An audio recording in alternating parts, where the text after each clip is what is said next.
मित्रांनो, अकलूज या ठिकाणी काम होतं, तसेच तिथून जवळ असणाऱ्या शिरपूर सोलापूर या ठिकाणी टुर्नामेंटचा फायनल डे। पहिलं काम केलं ते म्हणजे डिझेल टाकलं।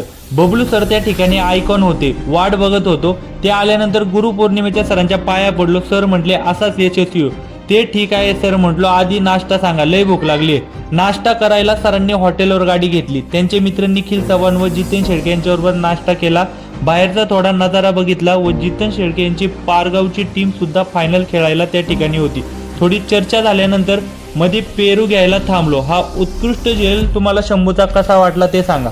मग आम्ही पोहोचलो ग्राउंडवर। tenniscricket.in ने सुंदर कव्हरअप केलं होतं। प्रथम क्रमांक संघ मालकास गाडी होती। अविस्मरणीय सुंदर ट्रॉफी। ग्राउंडवर गेल्यावर मी काही बॅट्स तिथे घेऊन गेलो होतो। व्यवसायात कधीच लाज बाळगायची नाही, जिथं जातो तिथं बॅट घेऊन जातो मी। आयकॉन खेळाडूंच्या भेटीगाठी घेतल्या। नंतर एका बाउन्स बॉलने नाक फोडलो। नको तिथं शायनिंग मारायला नको असं वाटलं। काकडी खाल्यानंतर अशीच इच्छा झाली होती झोपून मॅच बघायची। तुम्हाला कशी मजा वाटली असती का झोपून मॅच बघायची? छान चालले होते। मॅच आधी एक फॅन भेटला, म्हणला नक्की येतो दादा एक दिवस।